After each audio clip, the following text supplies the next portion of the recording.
Artileri mendukung unit penyerangan PMC Wagner di daerah Kurdiomovka di selatan Artemovsk. Rekamannya ramai beredar di media sosial Telegram pada Sabtu 12 November 2022. Deretan kendaraan lapis baja pasukan Rusia didukung PMC Wagner tampak beroperasi ke arah selatan Artemovsk. Kali ini PMC Wagner menarget penghancuran pertahanan pasukan Ukraina. Tak butuh waktu lama, serangan presisi tinggi dari artileri yang diluncurkan pasukan Rusia berhasil memporak-porandakan pasukan Kiev. Selama invasi berlangsung, Rusia secara total melaporkan 333 pesawat Ukraina, 174 helikopter, dan 2.486 kendaraan udara tak berawak serta sistem rudal anti pesawat dieliminir oleh pasukan Vladimir Putin.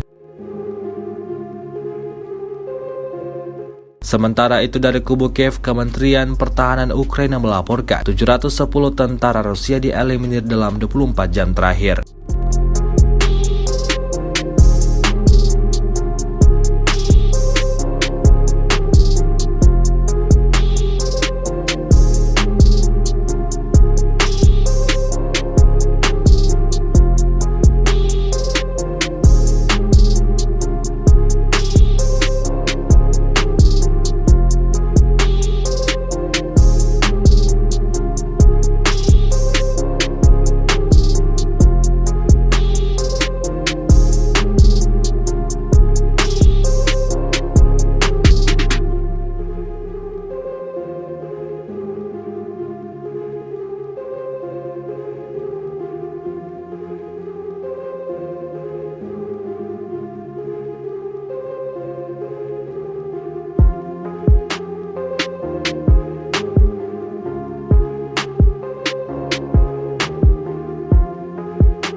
Terima kasih sudah nonton, jangan lupa like, subscribe, dan share ya!